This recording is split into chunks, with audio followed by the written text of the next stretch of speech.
c'est pas que sans peur que je vais vous prêcher la parole de Dieu, c'est avec une peur.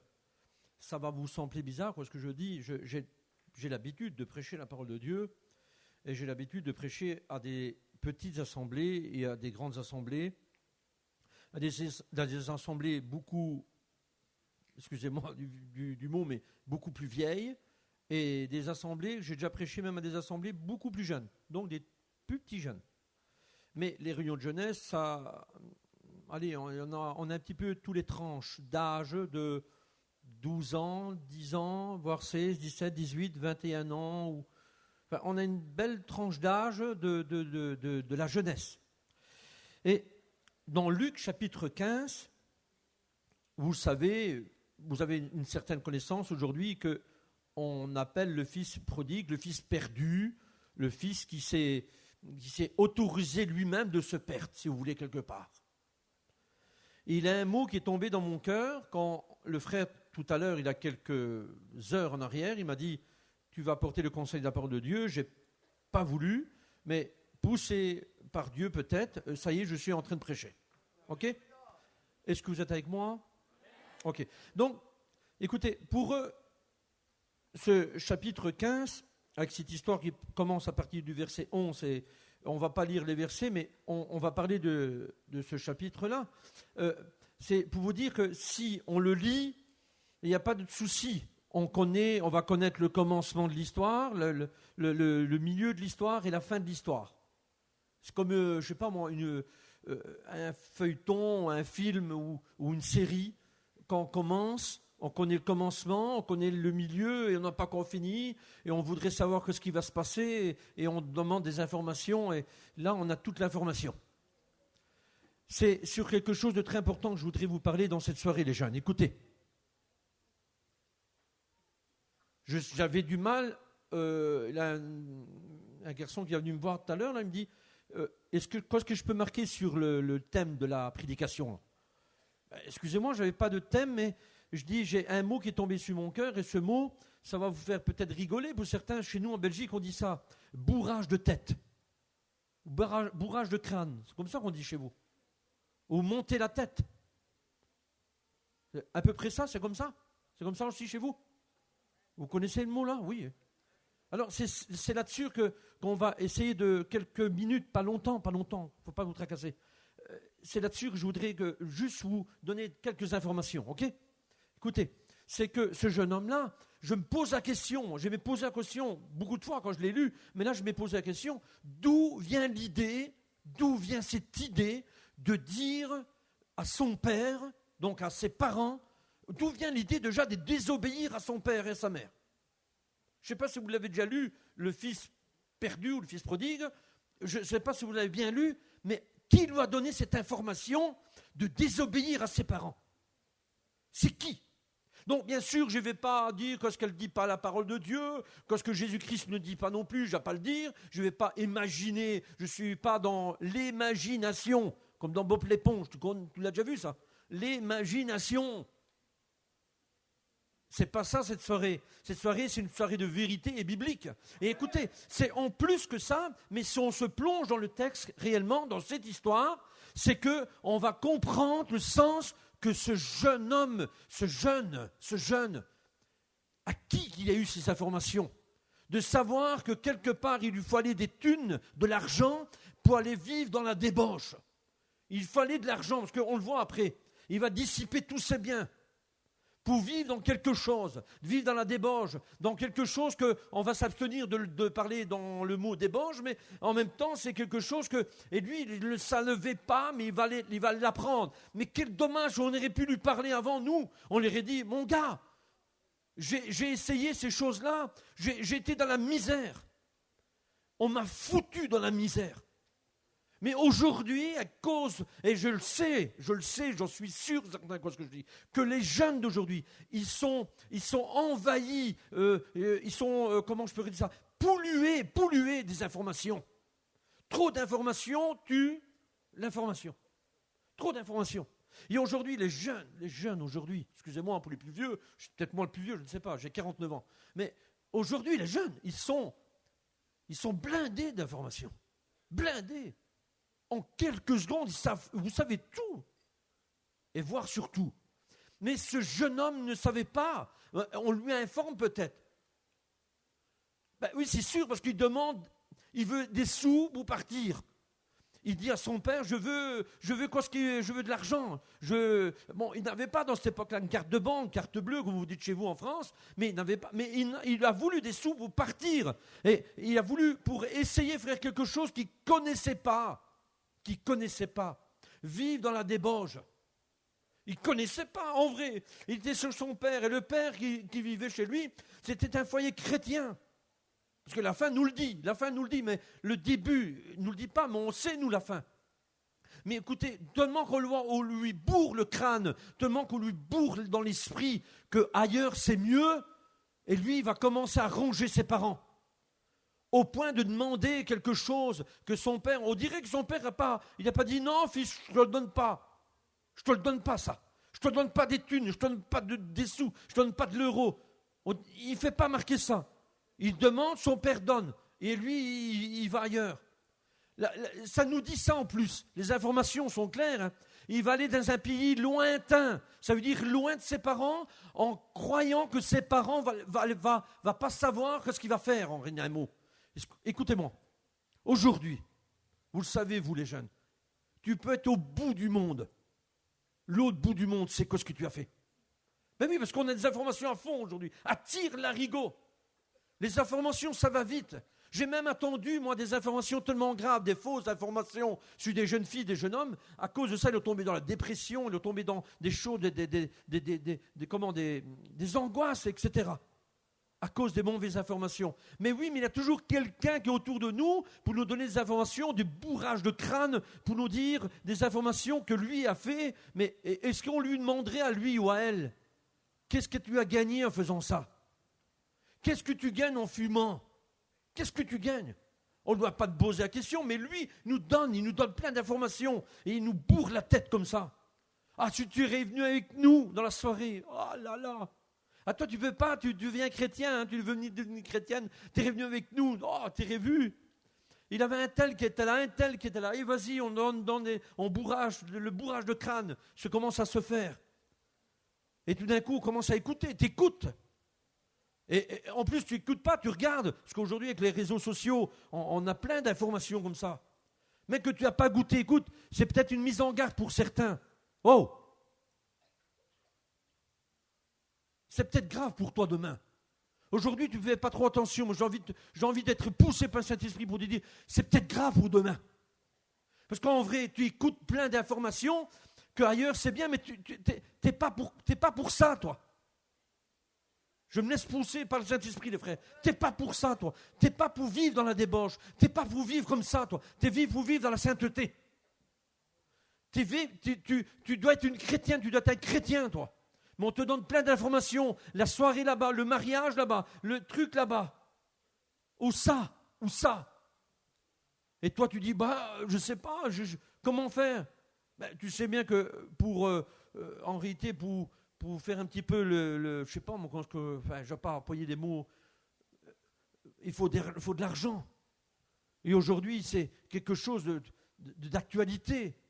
L'argent, la belle voiture, le beau voyage, etc. C'est toujours d'actualité. Mais les conséquences, nous on le sait, on est plus vieux, on a essayé, on l'a fait. On a subi des conséquences. Mais pour vous, les plus jeunes, écoutez, c'est que ce jeune, il va demander, il va avoir quelque chose, il va avoir de l'argent, il va vouloir aller. Et comme il va vouloir aller, quand il sera dans le problème, quand il sera dans la difficulté, c'est là qu'il va réaliser. Écoutez.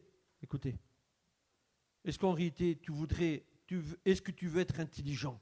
Est-ce que tu es une fille et un garçon intelligent? Est-ce que tu es chrétienne déjà? Est-ce que tu es chrétien? Est-ce que tu veux devenir chrétienne? Est-ce que tu veux devenir chrétien? Pour celui ou celle qui veut devenir chrétien, levez la main pour voir. Non, si tu as honte déjà de lever la main, comment on doit faire pour donner ton cœur? Qui veut devenir chrétien en réalité ici? Qui vient dans le but c'est bien, gloire à Dieu, je vois des mains levées. Je vois des mains levées. Si tu commences pas, si je te demande pas qui veut devenir chrétien ici, qui veut devenir chrétien, qui essaye?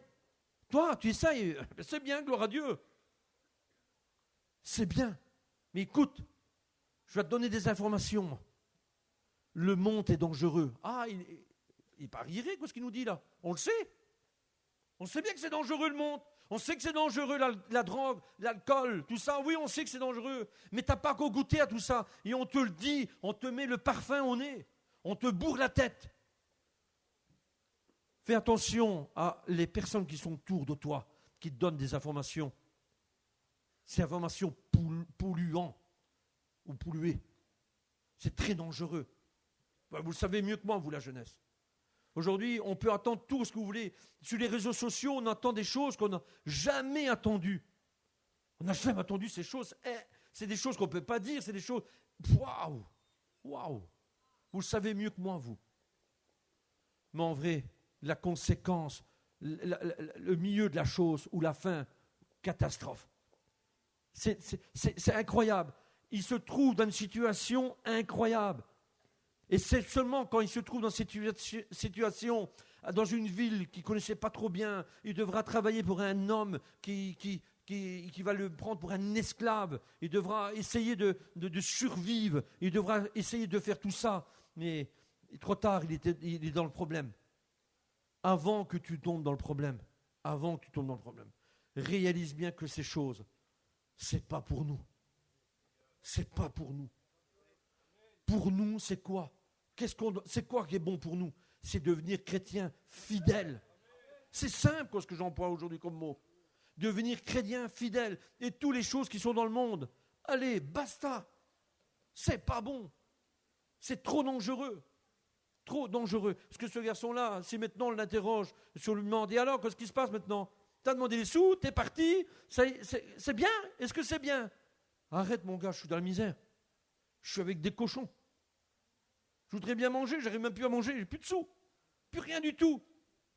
Il a tout dissipé dans la débauche, il a fait des grands repas, je ne sais pas ce que tu peux t'imaginer, mais il l'a fait lui. Mais heureusement qu'il se souvient. Mais avant que tu arrives dans ce problème, arrête tout de suite et souviens-toi tout de suite. Souviens-toi que dans la maison du Père, et il se souvient juste ça, c'était pas grand-chose. Se souvenir dans la maison du Père, il avait du pain. Qui mange pas de pain? La Belgique, on n'est pas trop pain, nous. La France, oui. Pas très fort en plus. On n'a pas des baguettes, nous. Chez nous, des baguettes, ça n'existe pas. C'est du pain, pas normal. Mais vous, vous avez du pain, vous. Vous mangez des bonnes baguettes. Et si tu manges des bonnes baguettes, si c'est bon, tu dois manger quelque chose qui n'est pas bon. Ils voulaient manger des trucs, comment on appelle ça, des carouches. C'est des trucs qu'on donne aux cochons. Au porc. C'est pas bon. Ça doit sentir bon en plus. L'ambiance, elle devait être belle après. La première ambiance était très belle. Ils vivaient dans la débauche, il a tout dépensé. Oh, le top. La jet set. Waouh. Alors là, si dans cette époque-là, tu étais chez lui, il aurait dit, oh, casse-toi. Va-t'en, arrête de me saouler. Je ne suis pas venu chrétien, moi, tu comprends? Regarde, je suis bien là. Quelques jours, je ne sais pas moi, quelques jours après, boum. On revoit le même personnage. Et alors, mon gars, qu'est-ce qui se passe? Je suis dans la misère. Tout va mal. Tout va mal. Regarde, plus rien. On ne veut même pas m'aider en plus. On ne veut même pas m'aider. Ils sont où les chrétiens ici? Levez la main, voir. Ah ben regarde autour de toi, il y a plein de chrétiens qui veulent t'aider. Il y a plein de chrétiens. Parce que, excusez-moi, mais lui là, il n'avait pas ces chrétiens autour de lui. S'il y avait eu des chrétiens autour de lui, j'en suis sûr qu'ils l'auront aidé. Parce qu'une chrétienne, un chrétien aide les autres. C'est ça en vrai, jeune ou vieux. Mais lui, il aurait bien voulu que quelqu'un lui donne à manger. Personne lui donne à manger. On le laisse mourir de faim. Écoutez, j'ai juste envie de vous dire que Jésus vous aime. Avant que tu commettes la bêtise, ou que tu t'apprêtes à la faire, la bêtise, tu vas être dans la misère, tu comprends? Est-ce que tu comprends ce que je dis là? Je parle français là? Dans la misère. Ah, je crois que c'était bien moi ça. Non, c'est pas bien. Quoi, ce que c'est bien, c'est d'être chrétien, fidèle, être converti, né de nouveau, être baptisé. Ça, c'est bien. Ça, c'est bien. Servir le Seigneur, ça, c'est bien. Ok? Ça, c'est bien. Et j'avais dit ça en Belgique, je vous le dis à vous aussi. Et je dis, tu veux la classe? Tu veux la classe? Accepte Jésus. Ça, c'est la classe. Accepter Jésus, c'est la classe. J'ai vécu dans le monde, je pourrais vous en parler. Je ne suis pas là pour parler de moi, mais avoir la classe, avoir Jésus, ça, c'est la classe. Croyez-moi que ce que je dis, c'est vrai. J'ai vécu. Je ne vais pas aller plus loin. Ça ne sert à rien que je vais plus loin. Mais lui, il a dit, j'ai péché contre Dieu, j'ai péché. Je ne vais pas aller chercher des mots plus simples que ça pour les jeunes. J'ai péché, j'ai fait un péché. Il faut que je demande pardon. Il faut que je revienne. C'est Dieu pour moi de faire cet appel, mais je la fais quand même. Qui veut revenir? Qui veut revenir? Je ne vais pas dire qui a péché, qui demande pardon et qui revient. Directement, qui veut revenir? Qui est parti de la maison de Dieu ici? Qui a commis une bêtise ou qui s'apprête à faire une bêtise? J'en suis sûr et certain que c'est le Saint-Esprit qui parle. Excusez-moi d'être sûr comme ça, mais j'en suis sûr et certain. Parce que je suis poussé par Dieu. Alors, qui veut revenir dans la maison de Dieu? Priez, on prie, Seigneur, on ferme nos yeux. Pas aller plus loin, c'est bon. Il n'y a qu'une main qui s'est levée, ça m'étonne qu'il n'y a qu'une main. Il n'y a pas qu'une main qui doit se lever. Qui veut revenir, reviens. Écoute, c'est tellement simple et important, je n'ai pas employé des grands discours, des mots compliqués. Reviens. Reviens. Le Père a quelque chose pour toi. Lève ta main en signe de c'est dur de lever une main, vous le savez, vous les jeunes, mais lève ta main, lève ta main, lève ta main. Il n'y a eu qu'une main que lever, 2 mains. Tu ne dois pas revenir. Arrête de parler, arrête de regarder les autres, arrête. Ferme tes yeux. C'est une soirée importante. Veux-tu revenir à la maison? Ou ça se tombe que tu as été arrêté, tu as eu des mauvaises informations, on t'a bourré la tête toute la semaine et tout le mois, on t'a bourré la tête. Que c'était bien ça, c'était bien ça. C'est faux, c'est pas vrai. Qu'est-ce qui est bien, c'est être chrétien, être fidèle. Ça, c'est bien. On prie Seigneur. Je ne vais pas aller plus loin, les frères. J'ai rien d'autre à dire. Je voudrais juste chanter peut-être un cantique, si c'est possible.